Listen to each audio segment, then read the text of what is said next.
which is episode 5, and it is Let's Play a Video Game. So we're going to be talking about my love for video games in this part. Remember, in part 3 we're going to be having a big discussion about 2 of the greatest video games ever made that kind of defined the genre, and then in part 4 we're going to be having a very special edition of Q&A with the DJ. So please leave a like if you enjoyed this episode and subscribe to the channel if you are new around here.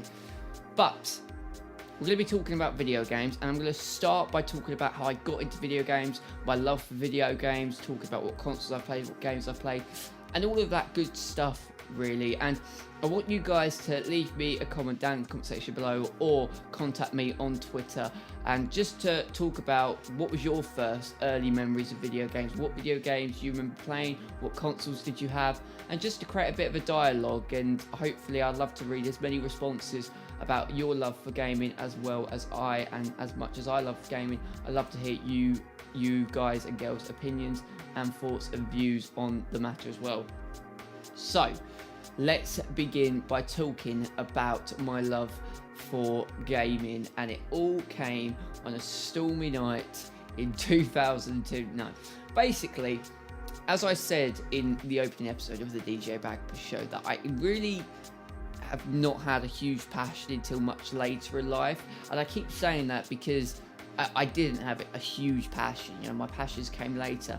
But I do remember gaming very early on, and I've spoken about this on Q&A with the DJ in episode 2 of the DJ Bagpuss Show. I got asked a gaming question, and it kind of relates to this episode like really much, because I remember my first video game console that I got was the Game Boy Advance, which I got in 2000, and I want to say I got it when I was 4, so 2002 was when I got my first ever video game console. And I will get a graphic up, I'll show you guys how this console was. But the Game Boy at the time was huge, like before the days of Xbox One and PlayStation 4 and, you know, the Nintendo Switch. You know, Nintendo was at the forefront of the Game Boy, and I remember the Game Boy being kind of the must-have game at the time, and I was only 4 or 5 years old.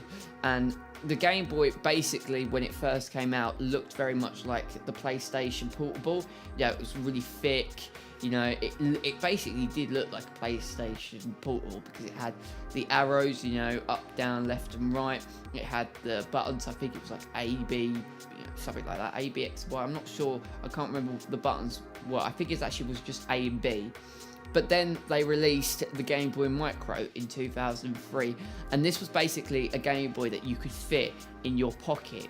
So it was a tiny thing, and you could fit it in your pocket, and it was like a handheld. It was at the time the most powerful machine, and it was in the early 2000s. So I think it held about 2-3 gig of memory. You know, looking back now, it's kind of games now and consoles knock the ball out the park with that when you look at the size of it. But at the time it was a huge thing, and I remember it must have been, I think, for Christmas, and my mum bought me and my sister a Game Boy Micro. Mine was green and my sister was a bright pink Game Boy Micro, and I just remember being addicted to it, you know, playing on it every single day, like over and over again. You know, I remember the games that I got with it, you know, it's so euphoric because it was just a simple video game console. You know, it was, you put a game in, you played the game, and when you finished playing with it, you turned it off. You know, it didn't have any internet features, it didn't have anything, you know, complex like you now can do on video game consoles. You know, its mission was just to play, you know, a video game. And I remember the games that I had with it. One of my all-time favourite games was Sonic Advance. Now, if anyone ever played this, then let me know in the comment section below, because Sonic Advance was truly one of the greatest video games ever made. Like, the Sonic games in general are just amazing Nintendo games, but I remember Sonic Advance, it was literally like, so Sonic had to run through obstacles. You know, there was like 10 acts, 20 levels. You know, you could play as Sonic, and then once you'd completed all the acts with Sonic, you moved on to Tails and Knuckles and Amy. And it was literally like you'd run through different obstacles. You'd collect the rings, you jump up, you had to go on to different levels, you had to fight bosses, and it was just an absolutely amazing video game.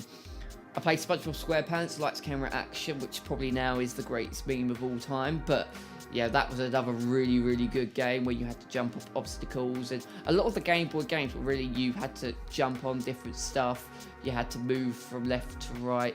I also had a game called Crazy Frog Racer, which was just absolutely, mad, because at the time Crazy Frog was such a huge, iconic staple of, children. Crazy Frog, the hype around Crazy Frog at the time, and this must have been about 2003-4, was just absolutely huge. So many people wanted to play Crazy Frog. I remember the ads at the time were absolutely huge, and literally it was a game came out where him and all of his friends that you saw with the advert and in the music video raced around different tracks in a futuristic, utopian society. And again, that game you could have just played for hours and hours and hours. It was imported onto the PlayStation 2, but I remember playing it on Game Boy Advance. The early memories of gaming on the Game Boy, it was so easy, it was so simple, and it kind of set the benchmark for my gaming, life going forward, because everyone remembers their first console. Childhood dreams of you unwrapping that first console that your mum and dad have bought. You will go into the shop and picking out your first ever video game console, and I remember opening it up, putting a game in, spending hours and hours playing on this Game Boy. And also remember, like, at the time, every game that you got from Argos. Argos was the staple shop to get all your games. You'd order on the catalogue. The best thing my mum ever said was, okay, you can order a game of your choice from the Argos catalogue to play on your Game Boy. And it was like, Merry Christmas, happy birthday me, this is just amazing. And I literally remember, the feeling of how amazing, the Game Boy was to play it as a console. But of course I didn't play on the Game Boy for, all my life. My next console that I got was kind of the defining video game console of like the last 3, 4, 5 years. Every single time I used to get the defining console, because obviously video game consoles changed, and they have a similar intention, and the intention is always the same, but they adapt, as I said, to accompany the generation. As technology advances and continues to move forward and forward and forward, we get brand new video game consoles. And the next video game console that I got was the PlayStation 2. I didn't get the PlayStation 1. I jumped from Nintendo Game Boy onto the PlayStation 2, and the PlayStation 2 was just absolutely amazing. I think I had over 100 games. I played the PlayStation 2 for about 6 years. I got the Nintendo DS, and we also got the Nintendo Wii, and I also got the PlayStation Portable in this era. So it was kind of 4 different consoles that I had. But the PlayStation 2 was like my go-to video game console, and I got a very, very rare PlayStation 2 because there was a deal that I think either Argos or a website were doing where you could get a PlayStation 2, but what you had to do with the PlayStation 2 is that you could just literally buy the console and you had to connect it up to a telly for it to work. Basically what we do now with the Xbox One and the PlayStation 4, you get the console, but it doesn't come with a screen. You have to link it up to a telly or a computer screen. You have to link it up to a screen to be able to play on it. And they brought out this PlayStation 2, which was basically like a mini laptop. So the PlayStation 2 console was there, but then mounted onto the console was a screen, and you tilted up the screen and you could play the PlayStation 2. And it was basically a portable PlayStation 2. You could watch DVDs, any DVDs that are like of your choice, and you could play thousands of PlayStation 2 games, but portable. So we used to take our PlayStation 2 in the car, we used to take it on holiday, if we were ever ill we used to have it in hospital. So it was basically a portable PlayStation 2, and it was so rare, and for some reason they had these portable PlayStation 2s for like 3-4 months, and then it just went out of stock, but forever. So I'm holding on to my PlayStation 2 because you never know, in like 10, 12, 15 years time, it could be worth a serious amount of money because it's that there's only about a handful of these consoles out there. It was made by a company called Joytech, who designed the PlayStation 2, portable PlayStation 2. It was an absolutely brilliant idea, and I don't understand why it went out of business so quickly, because it was just an amazing console. But I remember playing it, and like, memories of the PlayStation 2 are just classic retro games, and the collection of video games that I had were just endless, absolutely endless, you know. And there's always been like defining games on the PlayStation 2 that have been remastered to come out now, later, so on PlayStation 4 and Xbox One. But really kind of that childhood era of gaming is something that I've never ever lost, because at that time, you know, I played on my PlayStation 2. I'd then switch over to the Nintendo DS if I went to play Mario Kart or Brain Training if I thought I was cleverer than I actually was. Then I mounted over to play on the Wii with my sister, so play Mario Kart on the Wii. And then I got the PlayStation Portable, so I started playing racing games, and that's when I got into FIFA. And I'm going to be talking about that in the next part. But kind of the PlayStation 2 was the focal point. You know, it always had a FIFA game on it, or a Call of Duty game, and the hype and, you know, the levels of, you know, PlayStation were just absolutely huge.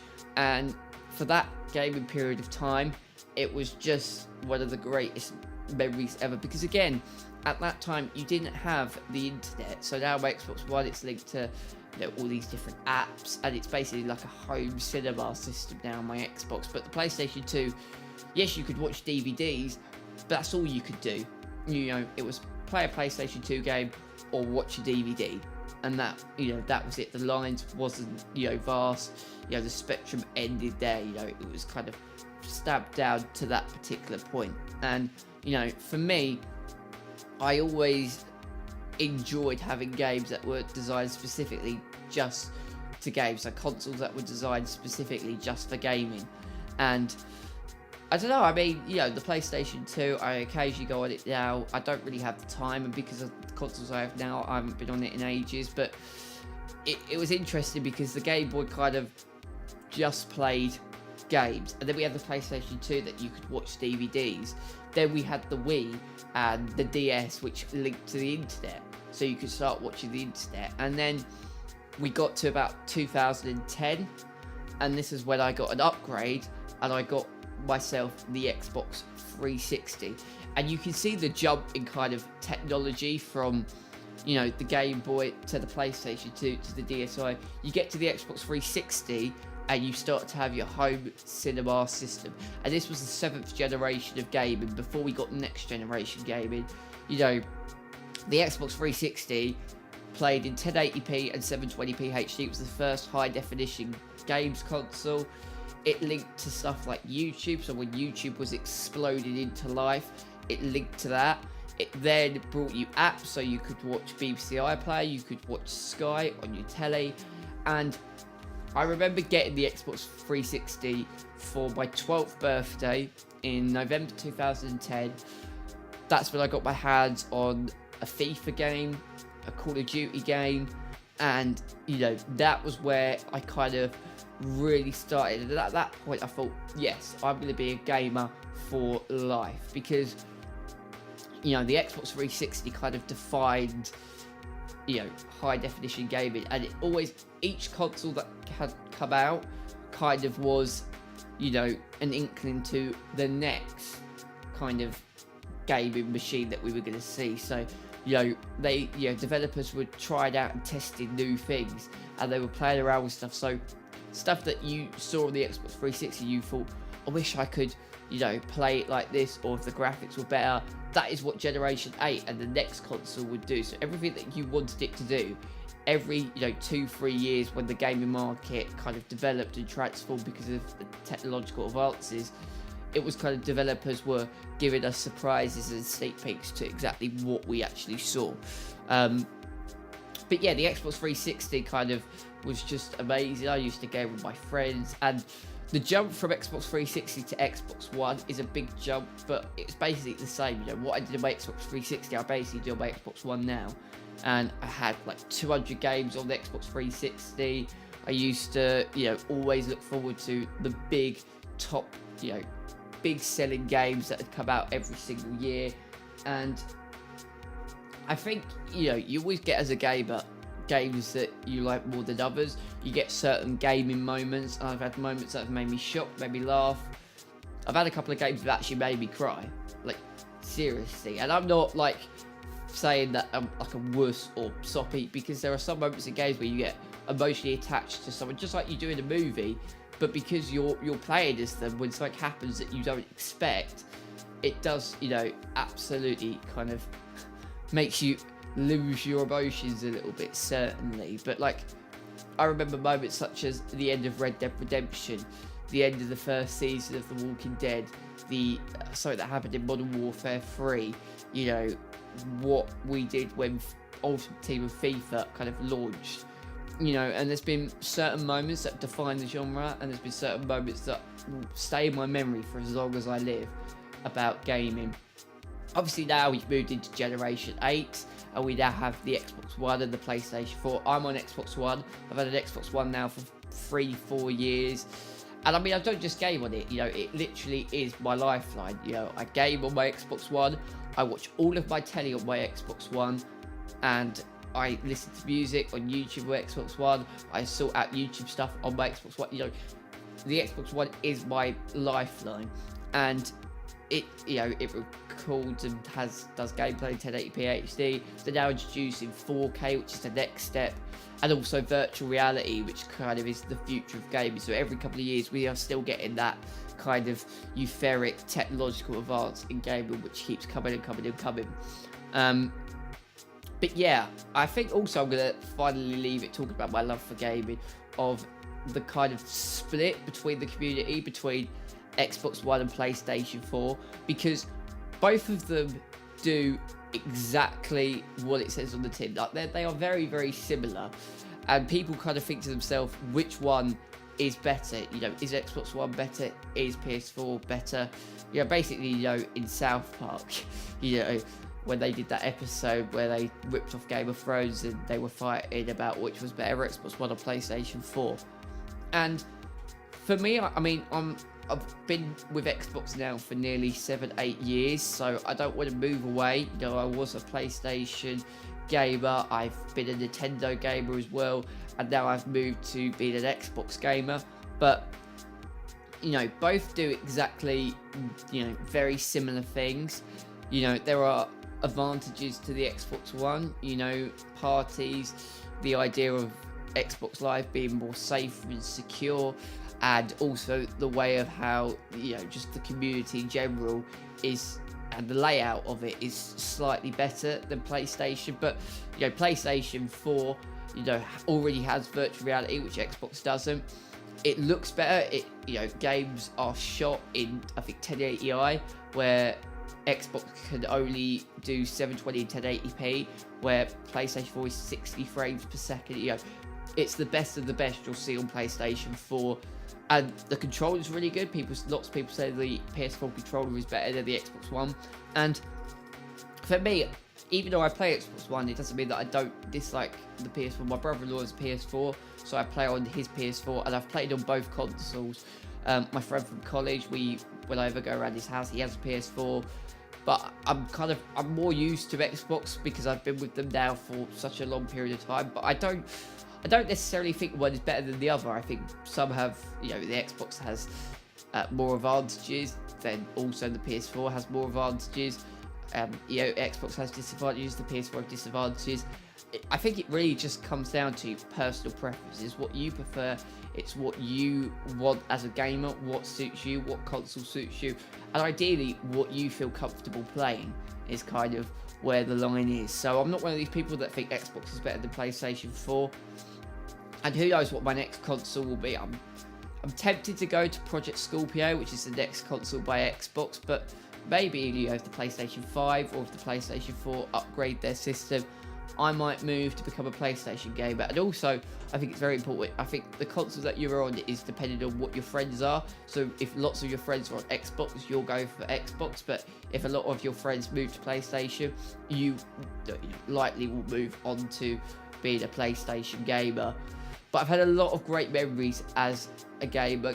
Gaming is just amazing. It transports you to new worlds. I've been a warrior, I've been a soldier, I've been a professional footballer. I've saved a little girl from despair in The Walking Dead. I've done all of these different things, and I think gaming is only going to get better and better and improve and become even more of a unique and amazing thing that people are going to do. And it's just the possibilities are endless, and as technology advances, the possibilities are just going to become better and better and better. If I had to pick probably my top 5 games, I'm going to tell you what my favourite game is in the next part, but Red Dead Redemption, Bully, Grand Theft Auto 5, The Walking Dead, Dead Space, Batman Arkham Knight, Forza Horizon, any of the Forza games actually, FIFA 17, Call of Duty, all of the Call of Duty titles. And I definitely say you should check out loads of different games, and because there are so many amazing games out there. And if you are someone that only plays a couple of games, experiment, be bold, be brave, try out some new games, and you might just so happen to go to a hidden gem. But that is it for part 2. That is me talking about my love for video games. And now we're going to move on to part 3 of today's video. And I'm going to be talking about one thing, having a debate of how Call of Duty and FIFA changed gaming forever. So let's get on to part 3 of the DJ Bagpuss Show. Episode 5, let's play a video game. Let's go.